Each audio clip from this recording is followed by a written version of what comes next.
Hi guys, so i-share ko naman yung naging itinerary and expenses namin last sa Vietnam namin. So, first is flight is nakuha ko siya sa trip.com via Philippine Airlines. So, pag nagbubook kasi ako ng flight, nag-Google search muna ako para makita ko kung ano yung pinakamurang flight. So, ang pinakamura nun is trip.com. Then, Philippine Airlines yung carrier, it's 7,706 pesos. So, included na dun yung 30 kilos baggage, tsaka may meal. Then, nagbabayad ako ng Philippine travel tax sa airport since wala naman masyadong pila. 1,620 yon. Pag online kasi may additional 50 pesos. Ilalagay ko na lang dyan yung link na magbayad online. Then, arrival namin sa Noy Bai International Airport, Terminal 2 is 12:45 AM. Doon, may dalawang open doon sa airport mismo. Ang kinuhanan ko na lang ng SIM card is yung same kung saan kami kumuha last year. So, yung SIM card is worth 743 pesos. Mas mura sana yun sa Klook, which is 423 pesos lang. Pero open lang siya from 7 AM to 10 PM. So, after namin nun is nag-withdraw kami sa Agribank, which is ang maximum withdrawal fee is 3 million Vietnamese dong. And meron siyang withdrawal fee na 22,000 Vietnamese dong. Kumuha kami na airport transfer sa airport going to La Renta Center Hotel and Spa via Klook. Kasi last year nahirapan kaming kumuha ng Grab taxi going to Old Quarter. So, nag-decide kami na mag-airport transfer na lang via Klook. So, nakuha namin yon for 823 pesos for 2 persons. So, 412 pesos kami each. And, syempre, pwede nyo gamitin yung promo code ko, Lorraine Lalyave Klook. Then, after nun, nag-check-in kami sa La Renta Center Hotel and Spa. Located siya sa Old Quarter. For 2 adults, it's 996 pesos for 1 night. Since madaling araw kami dumating, siguro mga 3 AM kami nakarating dito sa La Renta Center. So, may mga 3 hours din kaming pahinga. Kasi ang kinuha naming bus going to Sapa is yung 6:30 AM sa Old Quarter. So, after namin magpahinga, nag-grab taxi kami from La Renta Center Hotel and Spa to Tom's Cafe. Sa Tom's Cafe kasi yung meet-up place ng bus going to Sapa. Pero kaya nakarinto yung mga 50 minutes walk lang. Pero since madami kaming luggage, saka mura lang naman yung grab taxi. Nag-grab taxi kami worth 74 pesos for 2 persons. Then, yung bus or yung cabin bus yung pinili namin via Klook. That's 352 pesos ko siya nakuha kasi may napanalunan akong 500 pesos last travel fest. So, ginamit ko siya dito. So, dapat 852 pesos yon. Naging 352 pesos na lang. 6 hours yung biyahe. May dalawang stopover. Siguro yung first stopover mga after 1 to 2 hours. Hindi ko na rin masyadong napansin eh. May food, pwedeng mag-CR. Dating namin sa Interbus Line Sapa office, dun yung babaan or yung drop-off nung bus. Nag-grab taxi kami going to Sapa Retreat Condotel. So, grab taxi pala is 40 or 90 pesos for 2 persons. Then, yung Sapa Retreat Condotel, nakuha namin siya for 4,164 pesos. Good for 2 nights. Dapat yung kwarto o yung room talaga is good for 4 packs. Pero yun na lang kasi available na Mountain View. Kaya kinuha na namin kahit na 2 packs lang kami. So, 2,082 pesos lang kami per head for 2 nights. Pahinga lang kami kasi nga umuulan that time pagdating namin ng Sapa. Dapat mag-alpine kami kaso close rin yung alpine that time kasi nga umuulan. Then, nag-rest lang kami. After no, nag-dinner kami sa Nongoy Bao Tiger Sapa. Kumain. Sikat kasi yon for parang samgyeopsal. Kaso mali kami nang na-order. Hotpot pala yon. So, doon kami nag-dinner. Nag-share lang kami dun sa hotpot. Yung hotpot parang good for 4 persons din. Ang dami rin kasi. Or for 3 persons. Ang total na binayaran namin is 1,390 pesos. Good for 2 persons kami noon. So, 695 each. Then, nag-grab taxi ulit kami from Nongoy, Giao, Tile Grill, Sapa, going to Sapa Retreat Condotel. 47 pesos lang for 2 person. So, that's 23 pesos each. Then, the next day, nag-fancy pan kami. So, from Sapa Retreat Condotel, walking distance lang yung Sapa Station or Sun Plaza. Mga 6 minutes walk lang yon. Then, from there, unang gagawin nyo doon is yung monorail. Kung ano yung nakikita nyo doon sa sikat na mga video sa TikTok, yun. Then, after that, yung cable car. Then, ang kasama dun sa Sun World Fancipal Leisure Ticket via Klook is may isang one-way Fancipal Peak Rail. So, tatlo yung kasama, which is 2,254 pesos with promo code na rin yun. Gamitin nyo yung promo code ko, Lorraine Deliave Klook. Then, after nun, pag akyat dun sa taas, since one way lang yung kasama nung ticket sa Klook, bumili lang ako dun sa taas. That's 278 pesos per head. 120k Vietnamese dong. Wala pang mga 5 minutes yata to, pero yung iba kong kasama is naglakad sila. Kung kaya naman, pwede nyo lakarin. Madami din daw makikita dun. Pero ako kasi is no sa lakaran na. Then, from Sun Plaza, nag-lunch kami sa Paradise Restaurant. Kaya ding lakarin, mga 6 minutes walk. Kasi maganda yung view, masarap yung food. Ang total na nagastos namin for that lunch is 180 pesos each. Ang nangyari dito pala is may na-meet kasi ako mga solo traveler sa Sun Plaza or dun sa Fancy Pan. Kaya, bale, 5 na kami kumain sa Paradise Restaurant. Then, afterwards, magkakasama na kami through all the Sapa Vietnam trip namin. So, after nun, nilakad namin from Paradise Restaurant going to the Alpine Coaster Ticketing Office or the Convention Center. Hindi ko talaga ito makita sa Grab Taxi kahit anong search ko. Pero papakita ko na lang dito kung saan yung bilihan. Pero nalaman ko lately lang, yung sa Klook pala is free shuttle na rin siya. So, mas mapapamura pa rin kayo kung sa Klook kasi pwede nyo rin gamitan ng code. Yung ginawa kasi namin is doon kami bumili ng Alpine Coaster then free shuttle. Before kasi wala talaga, walang free shuttle yung from Klook. So ngayon meron na, kaya mas makakamukha kayo kung sa Klook kayo bibili. Nag-Alpine Coaster na kami doon. Tapos kapag nag-additional ride pala kayo sa Alpine Coaster, 100k Vietnamese dong or 232 pesos. So umulit kasi kami kasi nga masaya siya. Then sa Alpine Coaster, free shuttle ulit kami going to the Sapa Center or dun sa Convention Center malapit sa Globe. Pero yung iba, ang ginagawa talaga dito is from Alpine Coaster, mag-free shuttle sila, dadaan kasi yun ng Moana or yung Moana Cafe. So, pwede kayong magpababa doon, then afterwards, pwede na rin kayong mag-grab taxi from there going to the center. So, para mas makamura kayo, pwede rin yun. Then, yun sa amin kasi, nagpa-diretso na kami sa Sun Plaza kasi paggabi na nun eh. So, hindi na kami nakapag-Moana. So, from Sun Plaza, nagpicture lang kami dun sa Sapa Station. Then, nagtry kami nung buggy ride going to Sapa Lake. Pero pwede rin lakarin yun. Malapit lang din siya. Pero yung nag-buggy ride lang kami para ma-experience lang.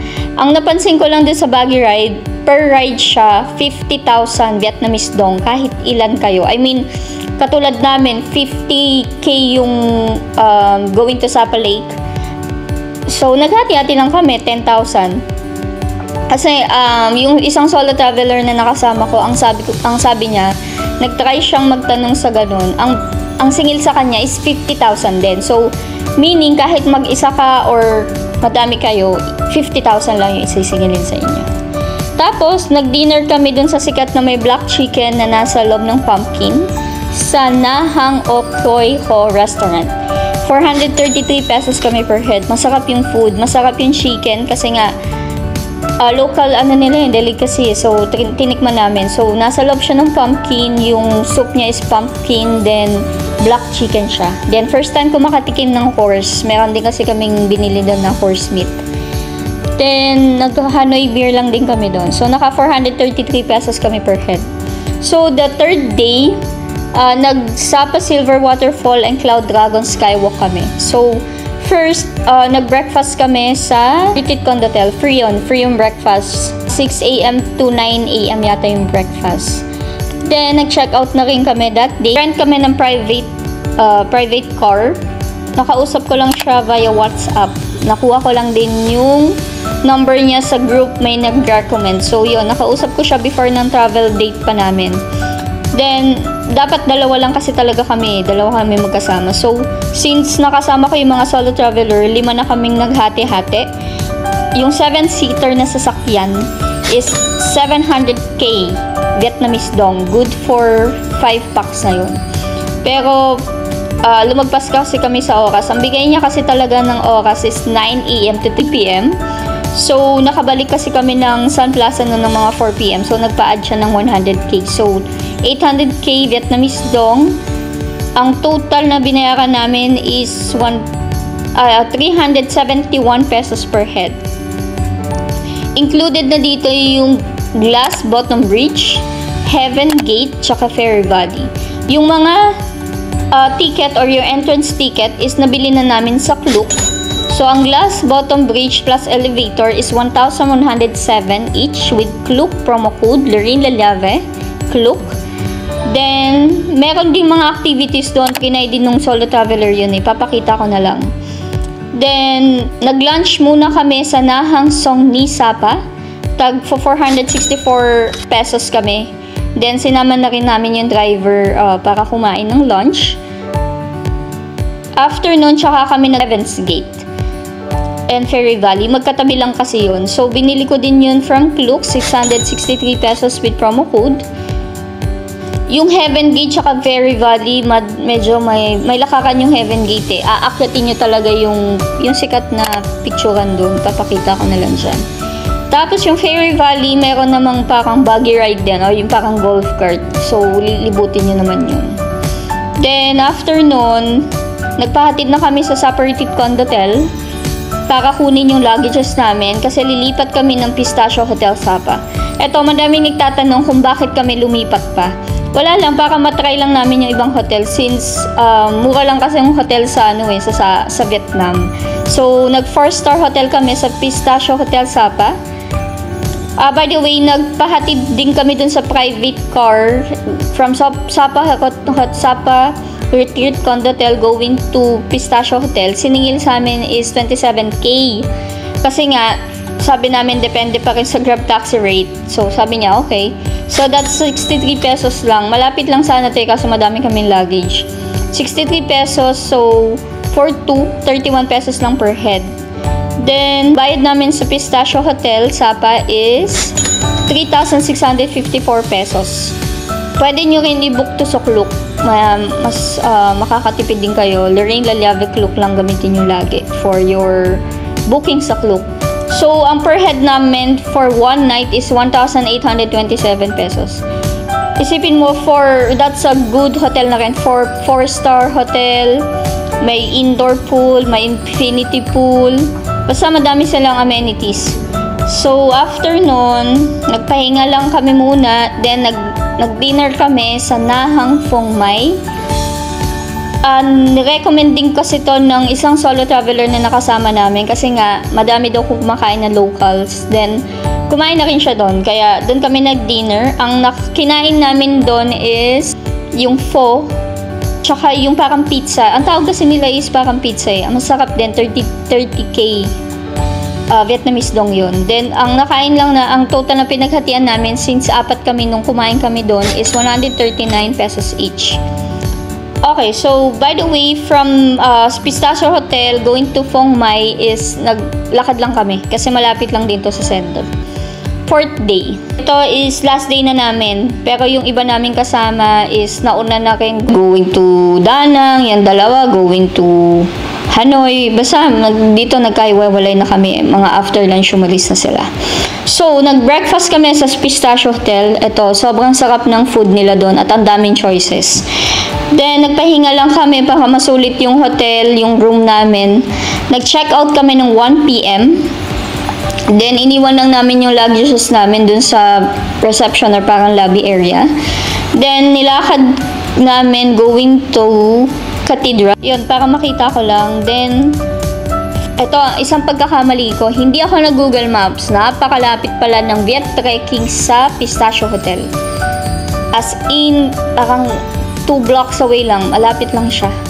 So, from Notre Dame, going to Viet Trekking, nag-grab taxi ako. By the way, mag-isa lang ako nito kasi nagkahiwalay na kami nung kasama ko para mamili ng pasalubong. So, from Notre Dame Cathedral to Viet Trekking, 58 pesos yun. Mag-isa lang. Ganap muna ako ng makakainan kasi pagpunta ko dun sa Viet Trekking, merong kainan sa second floor pero ang konti ng choices. Pero may nakausap kasi ako sa Facebook or dun sa post ko na madami palang choices. Siguro wrong timing lang ako nun kasi nga mga 2 PM na yun eh.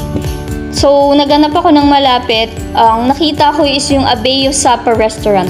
Masarap yung buncha. Dun ako nakahanap ng buncha. Yung buncha kasi is yung parang yung pork niya is parang barbecue, matamis, kaya gustong-gusto ko yun sa Vietnam. So yung lunch kong yun with Coke is 151 pesos. So from Abeo Sapa Restaurant, naglakad ako ulit pabalik ng Viet Trekking kasi hindi pa ako masyado nakakuha ng videos kanina or nung first na punta ko kasi nga gutom na ako. So, bumalik ako doon, tapos nag-video lang, hindi naman ako nagko-coffee, tsaka busog ako since kaka-lunch ko lang. Nag-video lang talaga ako. Tapos, from there, from Viet Trekking to Pistachio Hotel, nilakad ko na lang kasi nga malapit lang naman. Tapos, mga 3 PM, pumunta na kami ng Interbus Line Sapa Office. Doon yung meet-up place naman ng bus going to Hanoi. So, by the way, ito palang last day namin is diretso na kami sa airport kasi nga flight na namin dapat ng 1 AM pero na-reschedule kami ng 4 AM eh. So, by the way, 4:30 kami umalis ng Interbus Line Sapa Office. So, nakuha namin yung cabin bus for 846 pesos with promo code na rin yun. Tapos, yung Pistachio Hotel to Interbus Line sa office pala, it's 96 pesos for 2 adults. So, 48 pesos each.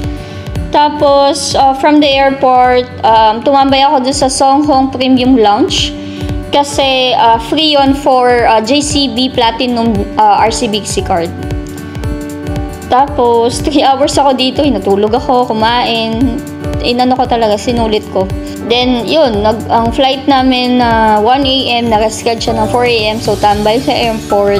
Nakarating kami is mga 8 AM na yata. Total na nagastos namin for our Sapa trip is 23,168 pesos. Included na dito yung flight, travel tax, accommodation, activities, transportation, and food.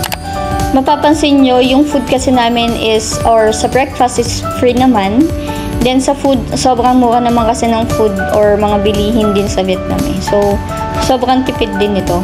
Medyo mahal lang talaga yung mga activities. Masasuggest ko din is pwede kayong mag-Hanoi going to Sapa or vice versa. Kasi kami last year nakapag-Hanoi na eh, kaya Sapa na lang kami this time. So next time, magdadanang naman ako. Siguro by next year. See you on my next vlog. Bye-bye!